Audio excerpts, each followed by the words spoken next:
Papo de Porto 013, conectando pessoas e negócios, ampliando horizontes no setor portuário e comércio exterior. Patrocínio Wista Brasil, mulheres fazendo a diferença nos setores de shipping e trading. Lavanderia Johnny Washer, conveniência e qualidade perto de você.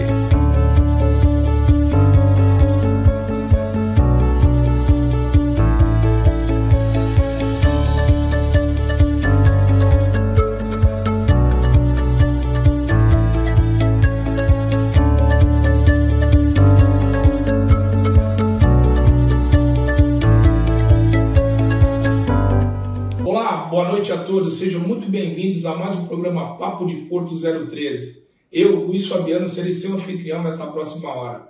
Mas não estarei sozinho nesta agradável noite de terça-feira. Estarei com dois convidados para lá de especiais, dois amigos queridos que conquistei na minha vida profissional. E é com grande satisfação que eu divido essa bancada direto de Brasília, sendo bem recebido pelo meu primeiro convidado, o senhor Murilo Barbosa. Muito obrigado pela sua presença aqui, na sua casa. Um prazer muito grande. E minha segunda convidada é a Gabriela Costa. Muito obrigado pela sua presença aqui, que já me recepcionou outras vezes. Muito obrigado pela receptividade.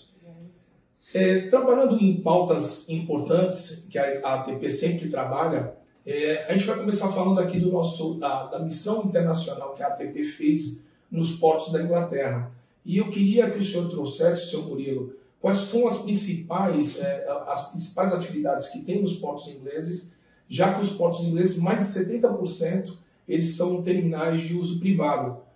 A gente tem esse mesmo percentual aqui no Brasil de terminais de uso privados? A proporção é mais ou menos a mesma, 70% lá, aqui em torno de 65%. Mas a Inglaterra, a gente sempre fala que a Inglaterra foi quem deu início a transformar todos os seus portos públicos em terminais privados, numa época em que a primeira-ministra lá era Margaret Thatcher e iniciou um processo muito grande de privatização de tudo na Inglaterra. Mas no Brasil nós começamos um pouquinho antes. Em 66, com o Decreto-Lei 5 de 66, nós criamos, foi o embrião do que hoje nós temos como terminal de uso privado, que foram os terminais de uso privativo naquela ocasião, foi criado no início dos governos militares, porque efetivamente os nossos portos públicos não estavam com a eficiência, com o desempenho, com a produtividade que todos nós esperávamos, Então teve que ter um choque. Vamos ver o que a gente pode mexer nisso. Só que naquela ocasião não foi uma abertura plena, foi uma abertura limitada à carga própria. Você pode trazer os insumos para o seu produto e você pode exportar o seu produto acabado, isso aí tudo. Então, começamos aquilo. Então, eu vejo que o Brasil foi pioneiro nisso, mas depois a Inglaterra aperfeiçoou o modelo e hoje nós estamos exatamente neste modelo inglês, muito semelhante. A Gabi pode até complementar um pouco depois aí sobre isso, porque o que mais nos impressionou na Inglaterra não foi nem o funcionamento dos portos, porque nós funcionamos exatamente iguais a ele. Mas o que mais nos impressionou foi a vontade do poder público de ajudar os portos a funcionarem sem burocracia, sem nenhuma coisa que pudesse atravancar o desenvolvimento portuário lá. Foi a impressão que eu tenho, acho que a Gabi pode falar depois, eu acho que ela teve essa mesma impressão que nós tivemos. Obrigado, senhor Murilo. Gabi, quando a gente fala, o senhor Murilo falou muito bem dessa impressão do governo estar ajudando os portos privados, nos aspectos regulatórios, aqui a gente tem a ANTAC, qual o órgão de fomento, qual o órgão que governa, que dá as leis no setor aquaviário na Inglaterra? Legal, Luiz Fabiano, obrigada pela tua pergunta, porque a gente teve no primeiro dia, inclusive, lá uma oportunidade de conversarmos com vários órgãos que são órgãos envolvidos no dia a dia do sistema portuário inglês, Então, o pessoal da Agência Ambiental estava lá, o pessoal do Ministério de Transportes estava lá com a gente também.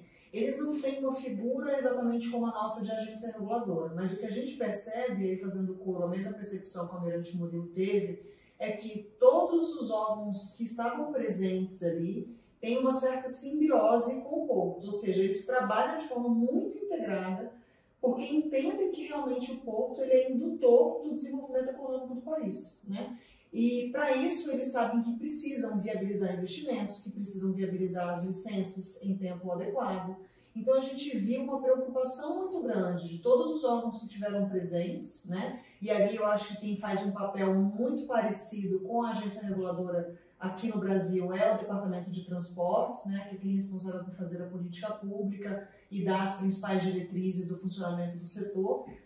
A gente viu realmente uma boa vontade, aliás, acho que mais do que uma boa vontade, mas um movimento dos órgãos federais e locais, né, para que realmente os portos possam se desenvolver e entregar cada vez mais para o setor e para o país. Aproveitando esse gancho da Gabriela, comandante, se é que o senhor me permite chamá-la assim, quando a gente fala dos órgãos internacionais, a gente fala da questão de portos públicos e portos privados, como que está essa relação dos portos públicos e privados na Inglaterra? Você pode me chamar do que você quiser. Bom, nós nem conhecemos muito como essa relação lá, porque o que resta de porto público lá são portos muito mais municipais, são de pouca movimentação, ele atende muito mais uma economia local do que esse processo que nós temos no Brasil de portos privados, que são muito envolvidos com as commodities, exportação de commodities no Brasil, essa coisa toda. A dimensão do porto privado no Brasil, ela é muito grande. Lá na Inglaterra também os portos privados é que fazem as grandes movimentações lá. Eu entendi que os portos públicos que restaram têm uma finalidade muito mais local, muito mais regional. Foi o que eu entendi. Não se falou muito sobre isso. Mas eu só queria fazer uma complementação. Talvez então não tive tempo de conversar muita viagem com a Gabi, porque eu só cheguei da viagem nesse fim de semana. Mas uma coisa que me impressionou também foi a figura do Port of London Authority, que é uma entidade sem fins lucrativos. Ele presta um monte de atividade. Eles são responsáveis pelo balizamento, são responsáveis pela dragagem, são responsáveis pela praticagem, mas eles não visam lucro. É um órgão do governo inglês que serve apenas para prestar apoio. Olha que coisa interessante, né? Para permitir que os portos, no caso ali Tilbury e London Gate, tenham uma infraestrutura que permita eles operarem com a maior produtividade possível. Não sei se a Gabi teve essa mesma impressão. Sim, exatamente. E, Luiz, se eu puder acrescentar também, acho que em linha com o que o Almirante falou, né, essa figura importante que é a Autoridade Portuária de Londres para os portos, que eles têm essa jurisdição ali, que é London Gateway, né, por exemplo, que tem acho que 70% da movimentação realizada ali pelo terminal. E a gente viu também da DP World um segundo modelo, né, no porto de Southampton, que era um modelo diferente do TUP puro. Exatamente. Né? Ele era como se fosse uma mistura até um pouco dos modelos que a gente tem de privado e de arrendamento. Era um terminal que estava numa área que pertencia à autoridade portuária local e que tinha um contrato com um prazo, muito semelhante ao que a gente tem no arrendamento hoje, por exemplo. E ainda assim, a gente via, quando a gente compara o movimento do setor público deles para London Gateway ou para Southampton, a gente vê que os dois movimentos são iguais. Eles tratam os terminais realmente como um grande motor de desenvolvimento econômico. A Inglaterra é um país essencialmente importador, né? Eles têm pouca produção interna, então eles precisam de produtos de outros países a todo tempo, né? E aí praticamente tudo que entra fica no país.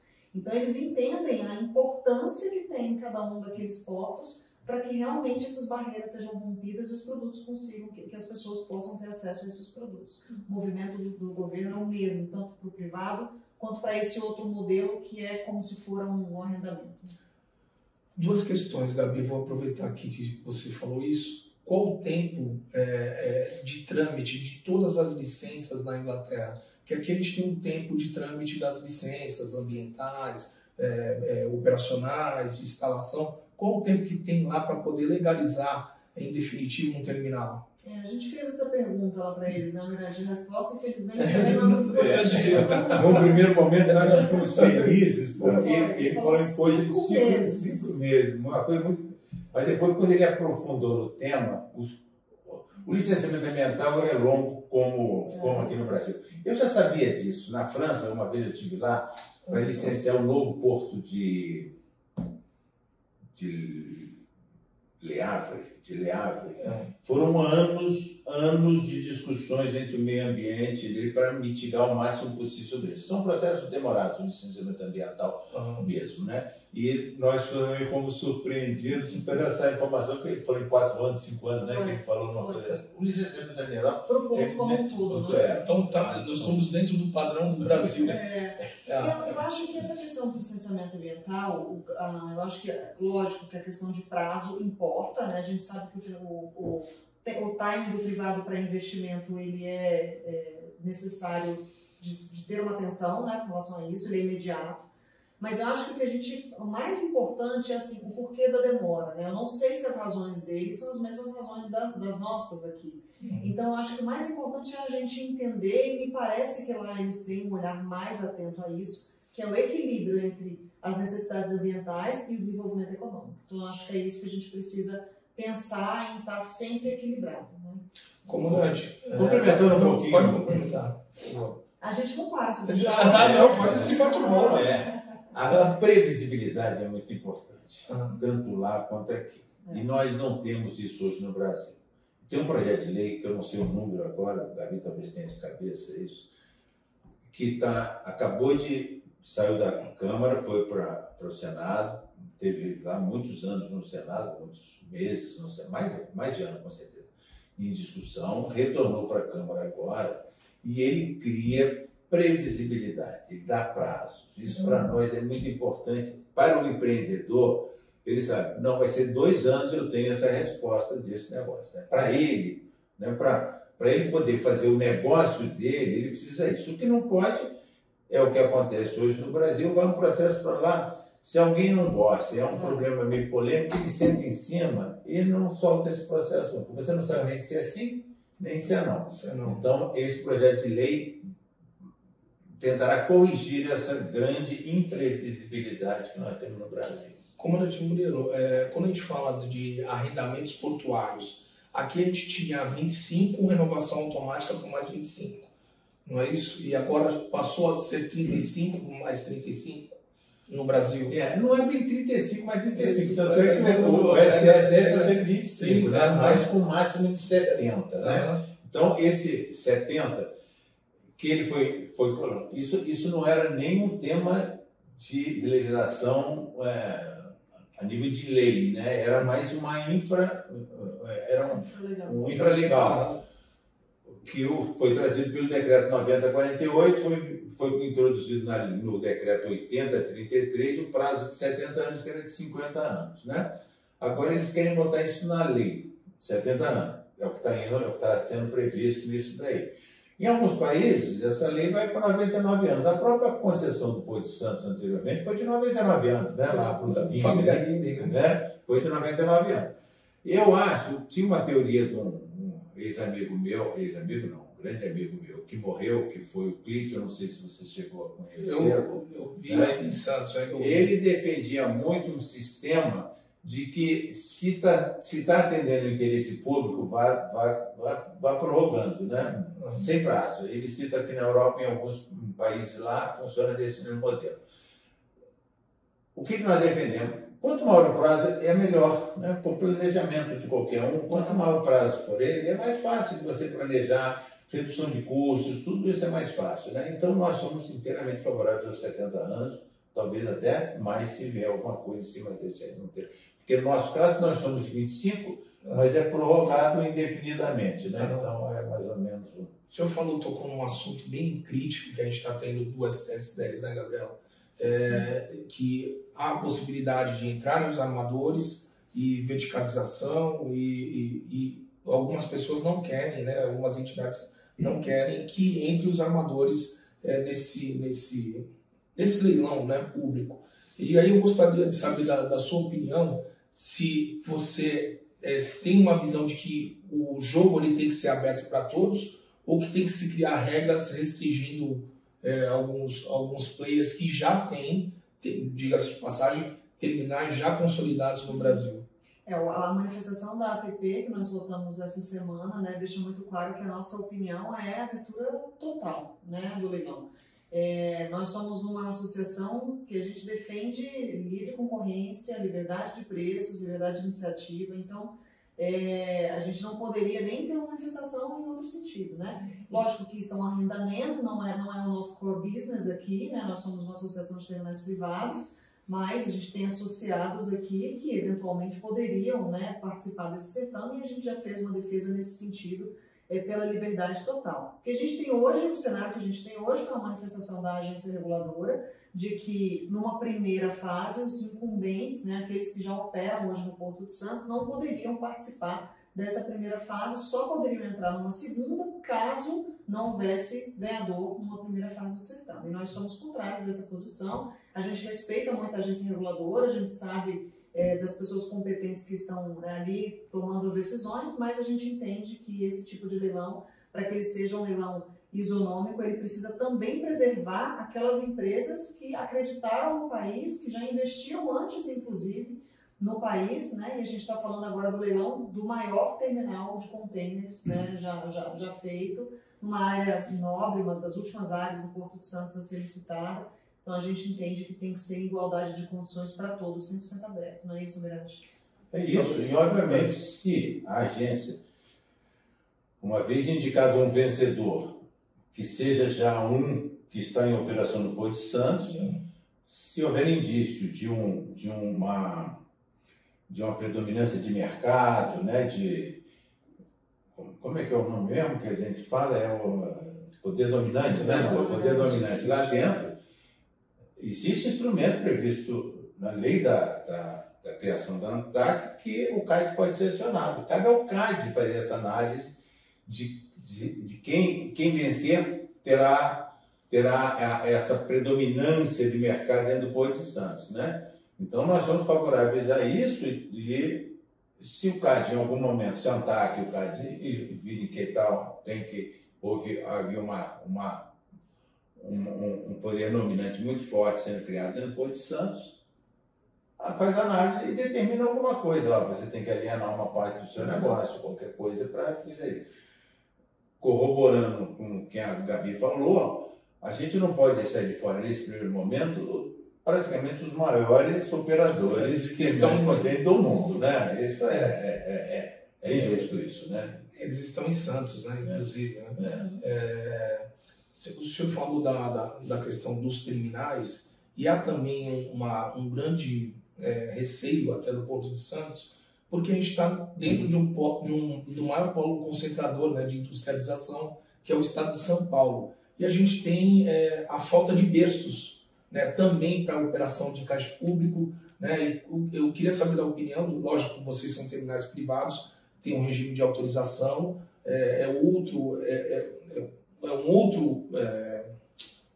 um outro cenário, né, do regime jurídico, mas eu queria saber da opinião de vocês, até pela vasta experiência, com relação a essa falta de berços e esses berços serem dedicados para a carga geral ou para fertilizantes, já que a gente tem algumas expansões que estão caminhando a passos lentos, né, no Porto de Santos. Deixa eu só ver se eu entendi. Você quer saber, hoje, com a situação atual que a gente tem, que os berços são limitados, se eventuais expansões que coloquem berços para dentro são positivas ou negativas? Essa linha. Isso. Assim, a gente, como terminais de uso privado, não é um problema que a gente tem aqui no nosso dia a dia, né? Porque os terminais já tem essa solução aos acessos. Vou nem dizer acesso aquaviário, porque isso dá entendimento a outras coisas, mas a chegada à CAI geralmente não é um problema. Né? Mas eu acho que essa questão da dedicação dos berços, Fabiano, ela tem que fazer parte de um planejamento portuário, né? Então a Autoridade Portuária de Santos, junto com o governo federal, por exemplo, tem que entender, e isso vai muito da própria raiz do que é o porto público, né? Da função do porto público, né? O motivo que o porto público existe, por que ele está ali e para que tipo de carga ele tem um potencial. Lógico que a gente está falando do Porto de Santos, onde a gente tem a movimentação de praticamente todos os perfis, né? Um porto que é o porto da América Latina, mas, obviamente, que essa questão da dedicação dos berços e da exclusividade ou não, de isso entrar ou não dentro de um arrendamento, uma ampliação de área, isso tem que ser sempre analisado junto com a Secretaria de Portos, com muito cuidado, para que a gente tenha áreas sempre dedicadas à movimentação de cargas que não terão esse benefício. São as cargas spot. Você citou, por exemplo, fertilizantes. Fertilizantes costuma ser uma carga onde a gente precisa ter uma atenção maior nesse tipo de exclusividade, mas isso faz parte de um planejamento da autoridade portuária junto com a Secretaria de Portos para que entenda direitinho quais são os berços ali que devem estar dedicados à movimentação pública. Legal. Quando a gente fala agora... Não sei se você perguntou... Pode falar. É porque a Gabi tocou num foco muito importante, que é muito do que a gente fala aqui. O Porto de Santos um dia vai ter um limite, né? Ele não vai crescer a vida toda, né? Ele vai ter alguma coisa. Eu até costumo dizer assim que para nós é muito mais importante um porto de eficiência do que um porto, que a dimensão do porto, né? Mas você, em algum momento você falou de uma coisa aí, talvez que merecesse a gente explorar um pouco mais de tempo, que são os berços públicos, né? Sim. Foi isso que você falou, berço, né? Berços públicos. Berço público é uma coisa que o porto público tem que se pensar nisso. O privado não vai pensar nunca no berço público, né? Sim. Que é esse planejamento E ela falou muito bem que a autoridade portuária tem que pensar nisso lá. Santos ainda tem alguns berços públicos lá, Vitória tinha, mas na hora de você fazer uma privatização, como você fez, esse espaço foi, eu acho que na licitação do Porto de Vitória não entrou, embora houvesse um movimento muito grande, principalmente da FENOP, de manter berços públicos para os operadores que não têm arrendamentos lá dentro, para eles fazerem as suas operações. Hoje, em Santos, ainda tem alguns espaços lá de berço público onde operadores sem arrendamentos operam, né? Que é a carga spot. E a carga spot, você falou do fertilizante, eles entram até com descarga direta, carga direta, essas coisas todas lá. A gente tem que saber se esse movimento de privatização retomar, como é que isso vai ficar esse ponto. Isso é um aspecto muito importante que você levantou. Como é que fica a operação justamente de algumas cargas que são muito importantes para uma determinada região, e chega um operador lá privado que tem outra visão do negócio ali, não tem essa visão socioeconômico, digamos assim, para a operação de berço público. É muito importante esse ponto que você levantou. Da região, né? Ter uma visão da região. Agora, trabalhando numa outra pauta, que a gente esmiuçou bastante a questão do STS-10, e assim, só para complementar, eu acho que caberia também já que o STS-10 traz um penduricário, que é a questão da construção do Concais, poderia trazer um penduricário de um berço público para as cargas spot, né? Porque você tem um crescimento exponencial da carga spot, né? Principalmente do fertilizante, e tem alguns terminais que ainda não tem por exemplo, tem um terminal de uso privado, que eu até queria explorar de vocês, que tem previsão de planejamento de expansão, que no caso seria o Timplan, né? Tem expansão para o Timplan, mas os outros terminais não vejo como ter expansões para poder atender esse crescimento, já que a gente tem o crescimento da soja, né? A soja está crescendo muito e o Brasil é totalmente dependente de fertilizantes importados. Falando da pauta de descarbonização, e aí vocês falaram sobre a missão, eu queria explorar um pouco mais sobre as questões ambientais na Inglaterra, como funcionam, as questões da IMO, que vocês visitaram a IMO, né? E o que foi colocado lá, quais são os principais pontos. O Brasil sempre está na vanguarda com relação à energia limpa. O que vocês trazem na bagagem que podem complementar aqui para o Brasil, comandante Murilo? Vamos fazer um bate-bola, Gabi? Porque esse é um tema que para nós como brasileiros, nós temos que ter muito orgulho da nossa matriz de geração de energia elétrica. Nós geramos próximos a 90% da nossa geração de energia elétrica é uma energia limpa, é uma energia renovável. hídrica, eólica, solar, muito alto. Então, quando você descarboniza um porto nosso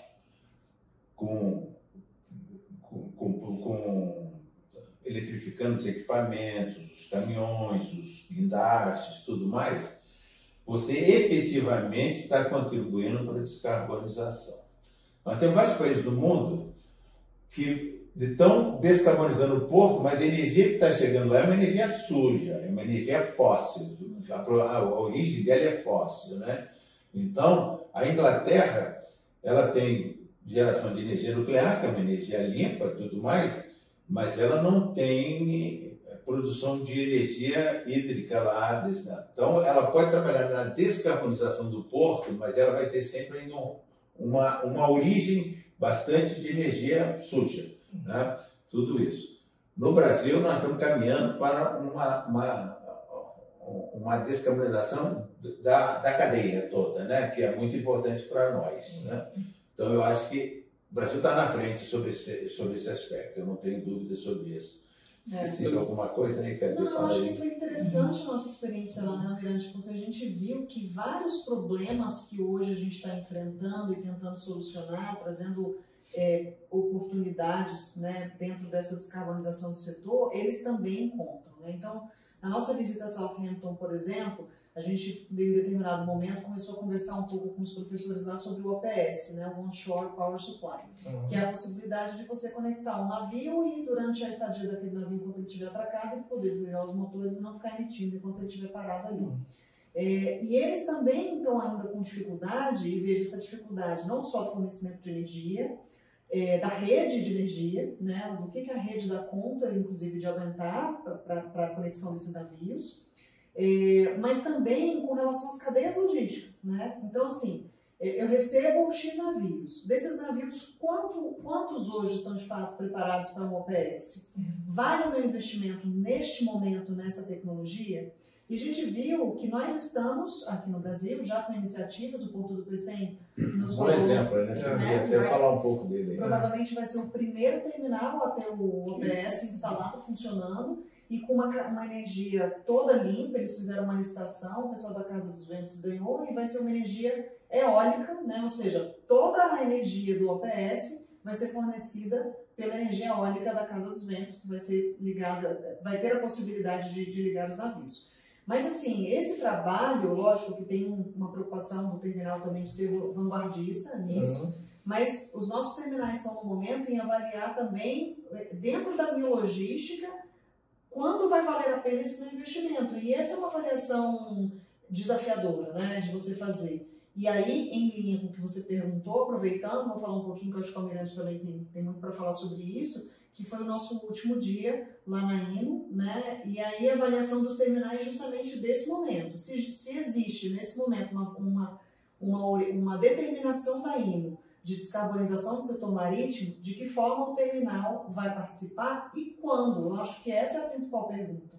Quando eu começo a fazer os meus investimentos, se nesse momento eu ainda não sei qual é o combustível que o armador vai necessitar, né? Porque na hora que eu recebo um armador que ele vem carregando amônia, por exemplo, que ele tá abastecido com amônia, eu, enquanto terminal receptor, eu vou precisar estar preparado para manutenção, para segurança, para armazenagem desse tipo de combustível. Mas não se tem ainda essa resposta. Qual é a solução do armador? Não, Almirante, acho que isso ficou muito claro ali no último dia. Um exemplo interessante, ainda não é ainda é da fase da transição, tem muitos navios no mundo que já são dual. Eles já operam ou com bunker ou com GNL, né? Gás com efeito de petróleo. Isso. E quando esse navio vem com GNL para cá, ele tem que vir carregado para vir e voltar. Porque ele não tem local onde ter um supply. Não tem. E nós já estamos vendo algumas opções, inclusive de associados nossos, que estão se prontificando a fornecer esse GNL, inclusive no Porto de Santos. Então, com isso, esse navio que vem de lá, ele pode vir com menos combustível, com mais carga, e quando chegar em Santos, uma barcaça vai lá e enche ele novamente de gás e ele pode voltar. Isso. A IMO vislumbrou uma solução bastante interessante para isso, que são os corredores verdes, né? Então, se você tem um produto que tem uma cadeia cativa ali por exemplo, de minério de ferro, que sai de Ponta da Madeira e vai lá para Rotterdam. Não, vamos para a China. Vamos para a China. Vai para Rotterdam também, vamos para a China. Então, vários navios da Vale hoje já estão preparados, já foram construídos para operar com duplo tipo de combustível, tanto bunker quanto GNL. Se daqui a pouco você tiver lá na China uma capacidade de fornecimento de GNL e lá na Ponta da Madeira uma capacidade também de fornecimento de GNL, você vai fazer uma economia nisso, porque a mudança do bunker, ela causa alguns problemas, porque não tem combustível mais barato que o bunker no mundo, né? O bunker está lá embaixo, né? Vai ter, inclusive não falando nisso, mas a taxação que está vindo aí, imposta pela IMO, é justamente para elevar o preço do bunker de maneira a estimular o uso de combustíveis mais limpos, mais sustentáveis. Então, eu acho que nós temos que pensar muito em corredores verdes. E o Brasil não entrou na primeira fase desses estudos que foram feitos lá, os corredores verdes não tem nenhum brasileiro contemplado lá, mas nós vamos ter um trabalho de casa aí muito grande para fazer sobre isso. Complementando um pouquinho, a gente não para de falar, né? Não, vamos complementando o programa de vocês. Complementando um pouquinho isso que a Gabi falou, os portos na descarbonização estão muito preocupados com isso, estão avançando muito os nossos portos. Mas tem um segundo negócio, que é a indústria da geração de energia limpa, que vários projetos no Brasil já estão caminhando nesse sentido, que é o caso do Porto do Açu, Pecém, Suape, e agora o Porto Piauí está começando nisso. Hidrogênio verde. Eles estão aproveitando a oportunidade do momento para gerar uma indústria, quer dizer, é o aproveitamento de uma oportunidade que está surgindo para eles de fazerem essa indústria crescer muito no Brasil, né?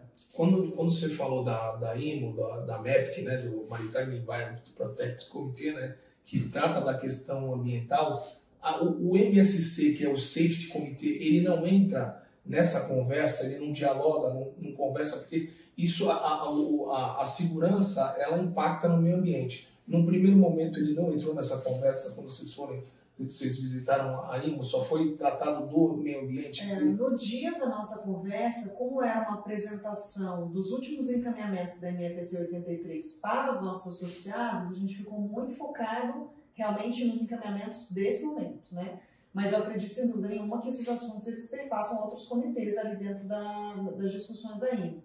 Deixa eu só aproveitar, Fabiana, essa pergunta, que eu acho que é importante. A gente está falando desse papel dos TUPs aqui na descarbonização do setor. A gente já falou do momento da MEPC, ou seja, do apoio que os TUPs vão ter que dar e se preparar também para receber esses novos combustíveis, essas decisões dos armadores, e desse outro papel que é o terminal se descarbonizar, né, participando da descarbonização como um todo.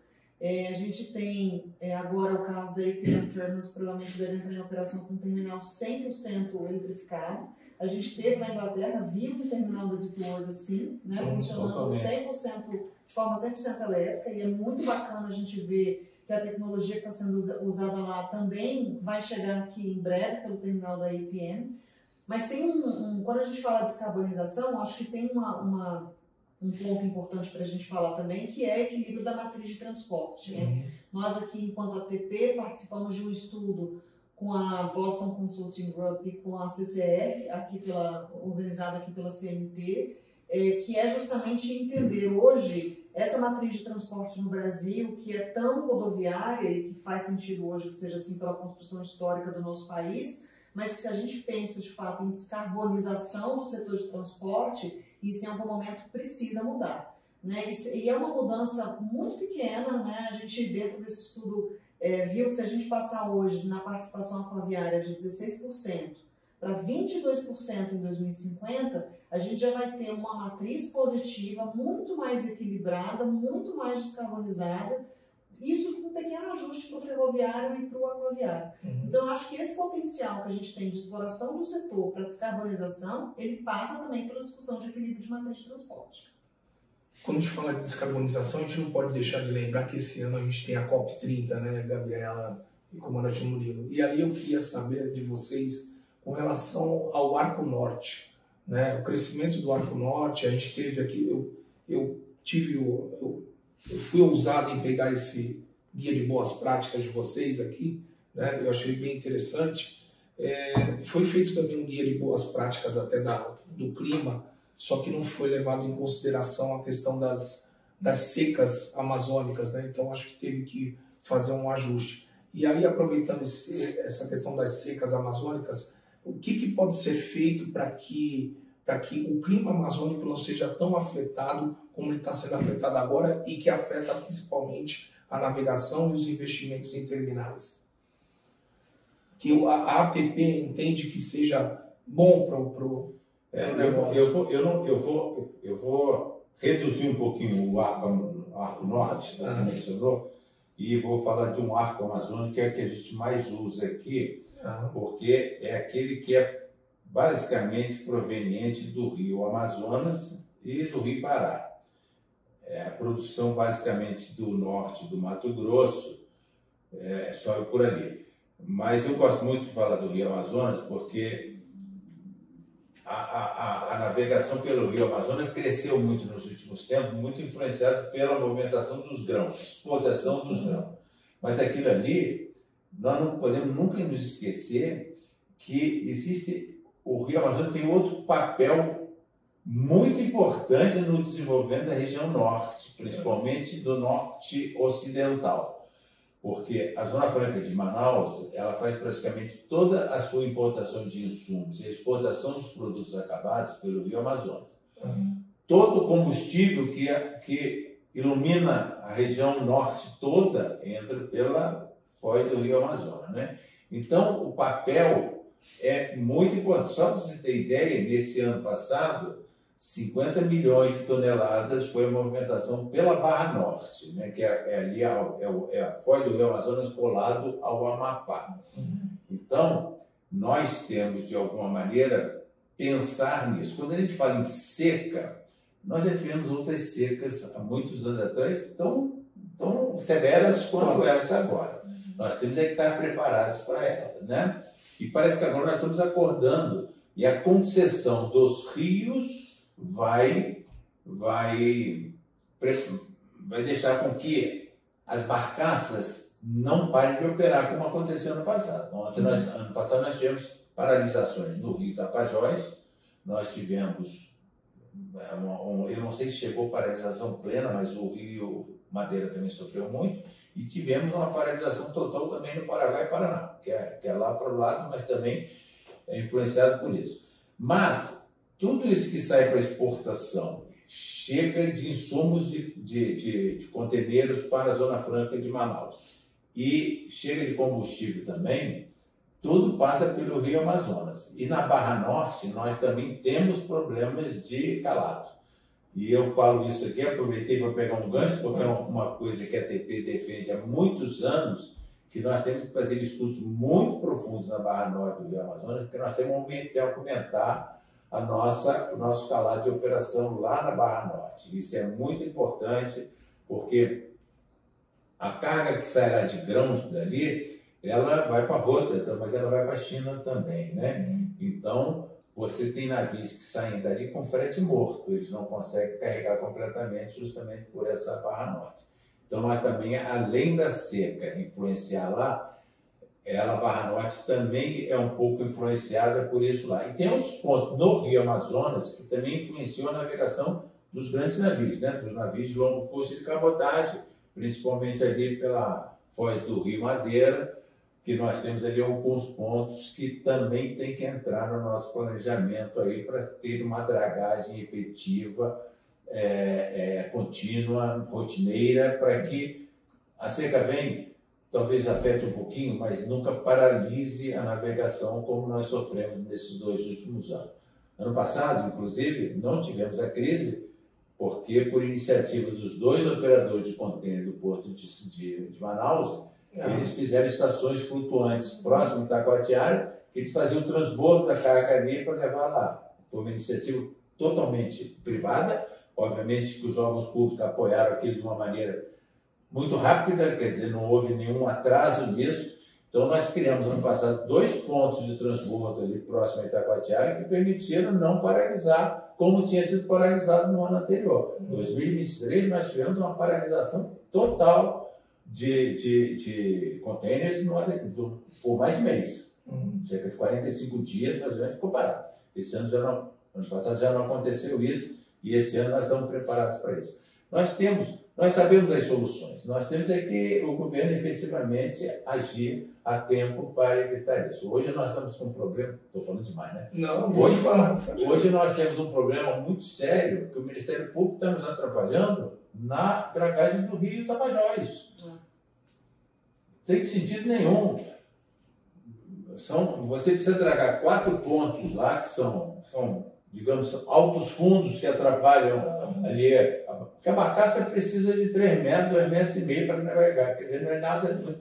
Aí entra o Ministério Público e diz que você quer dragar o rio Tapajós, você quer dragar 4 pontos ali para permitir a navegação, tudo isso. Nós precisamos acordar que o Brasil precisa disso tudo, né? Não é só meio ambiente, não é só desenvolvimento, é um conjunto das coisas que tem que ser analisado dessa maneira para que nós não paremos o Brasil, como paramos há 2 anos atrás. E aí, vindo aqui para a Gabriela, que sempre sabiamente senão não deixa ela falar. Tem sempre um ponto assim, um detalhe. Gabriela, quando a gente fala, esses 2 últimos anos, falou-se muito em queimadas. Pelo teu olhar um pouco mais crítico, você vê que as queimadas estão impactando diretamente nessa seca do Rio Amazonas? Bom, primeiro eu quero dizer que estou muito feliz de você ter pegado o nosso guia de melhores práticas, na verdade, que é o primeiro do setor portuário. Então, faça um ótimo proveito dele aí, foi feito com muito carinho aqui pela ATP, em parceria com a ABEP, com a Universidade Federal do Maranhão. Olha, Luiz Fabiano, eu não sei te dizer, né, se as queimadas de fato estão impactando, mas o que a gente sente aqui, ressente, na verdade, se eu posso falar isso, é a falta de planejamento quando a gente fala ali em dragagem na região norte, né? E eu acho que, sem dúvida nenhuma, esses eventos climáticos que a gente está vivendo, e aí tanto como você está mencionando com relação às queimadas, né, quanto com toda essa seca que a gente vem vendo nos últimos anos aí na região norte, eles não são mais pontuais, eles não são mais esporádicos. Eles, pelo que a gente está percebendo, vão ser uma realidade daqui para frente, né? E, tornando isso uma realidade, a gente precisa estar preparado, né, e aí, principalmente o governo federal, para agir de forma contínua, para que a gente não tenha realmente momentos em que a gente precise parar operações, e operações que o próprio governo diz serem tão importantes quando realizadas pelo arco norte, pelo arco amazônico, e continuar dando vazão ao escoamento da carga que a gente tem no país, né? Essa saída que os nossos terminais ali de Manaus encontraram, né, na época da seca, Chibatão e superterminais com essas unidades flutuantes, foi uma criatividade no momento de necessidade, né? Ou seja, eles encontraram uma saída para continuar operando as suas cargas no momento em que eles viram que realmente não conseguiriam mais fazer todo esse carregamento nos seus próprios terminais. Mas o que a gente precisa mesmo é de um planejamento. E planejamento inclui estar preparado no momento certo para fazer as intervenções, inclui alinhamento com os demais órgãos para que na hora que eu faça essa intervenção, uma dragagem de manutenção, como o Almirante falou, eu não tenha o Ministério Público questionando o porquê disso está sendo feito ou como isso está sendo feito. E a gente não pode deixar de falar aqui as concessões hidroviárias, né, que é um projeto que a ATP apoia 101%, porque a gente entende que realmente essa é uma saída, colocar na mão do privado o gerenciamento dessa via navegável não só uma forma de você não ter esse tipo de problema, mas é também uma forma de você garantir o acesso aos terminais de forma rotineira. Não adianta nada a gente exigir a um terminal que ele esteja no estado da arte da operação e você não conseguir chegar até ele, né? Você não conseguir entrar com uma embarcação e operar essa embarcação de forma plena, ter que aliviar ou não conseguir nem atracar. Então, a gente apoia muito o processo das concessões, a gente está muito otimista para que esse processo vá à frente, levando em consideração, obviamente, o projeto da Barra Norte. Se eu não falar dele aqui também, o Almirante vai ficar bravo, a gente tem que priorizar. O coro já foi feito da Barra Norte, entre você e o Almirante, Gabriela. Mas a gente está chegando aqui ao nosso final. Queria agradecer imensamente a receptividade que vocês me acolheram aqui na ATP e gostaria que ambos fizessem as suas considerações finais e vou tomar liberdade, seu Almirante Murilo, vou começar pela Gabi, né? Vou pedir para que ela faça as considerações finais dela para o nosso programa aí, para o nosso canal do Papo de Porto 013. Bom, obrigada primeiro pela tua presença aqui. Eu acho que é sempre importante, você selecionou temas aí para a gente poder conversar, que são temas importantíssimos, temas caros aqui para a nossa associação. Eu acho que a nossa missão foi uma missão de muito sucesso, né, para a Inglaterra e trouxe realmente oportunidades, né, para os nossos associados, mas trouxe também essa visão de que a gente está no caminho certo aqui, enquanto terminais privados. Eles vêm buscando estar à vanguarda da descarbonização, do desenvolvimento, da inovação. A gente tem muito orgulho desses terminais, porque a gente, quando vai para um outro país, né, como foi o caso agora da nossa missão, a gente vê que a gente não perde nada, muito pelo contrário. Estamos buscando nos desenvolver nesses temas que estão surgindo aí no setor portuário, e a gente está indo muito bem, lógico, com diversos desafios. E para esses desafios, eu acho que de todos os pontos que a gente falou aqui, fica muito claro que a gente precisa contar, né, e conta com o apoio do poder público para iniciativas, para que essas iniciativas se desenvolvam na sua plenitude, que a gente consiga ter de fato uma livre concorrência, que a gente consiga ter esse tratamento também, sempre olhando porto público e porto privado dentro de um planejamento portuário nacional. Né? Então, acho que todos os nossos temas aqui, querendo ou não, abordaram isso, que a gente fica muito feliz de poder trazer esses temas aqui e de ter a tua presença para poder falar um pouquinho deles também. Muito obrigada. Eu que te agradeço. E agora falando com um baluarte, né? Finalizando com um baluarte da navegação, um homem de várias águas empoadas. Comandante Murilo, fica à vontade para o senhor fazer a sua explanação para a gente finalizar o nosso programa aqui com chave de ouro.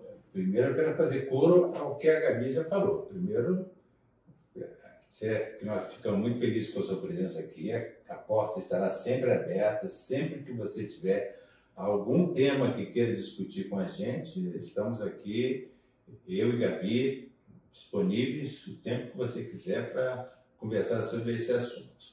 O teu público não vai ver, mas olha essas fotos dos nossos terminais, vê se a gente não fica orgulhoso de tê-los nisso, né? Então, eu acho que isso talvez seja a fonte inspiradora e o entusiasmo, que não é só meu da Gabi, é do time todo da ATP aqui, da gente ser o defensor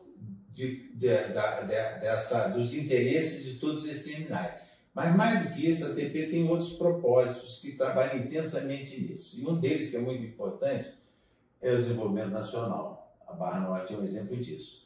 E um outro é a contribuição para a formulação de políticas, que nós também trabalhamos muito intensamente nisso, contribuímos com qualquer coisa que o governo federal bota na rua, pedindo a opinião da participação da sociedade, você vai ver que a ATP está presente nisso lá. Isso dá um orgulho para nós muito grande, até vender esse nosso peixe de que nós não somos apenas uma associação que bate na porta da ANTAC reclamando disso ou reclamando daquilo, ou bate na porta da SPO ou do Secretaria de Portos. Nós temos aqui claramente a consciência de que uma associação tem que ter um papel maior do que isso, de contribuição para o Brasil, né? para a nação brasileira sobre isso tudo.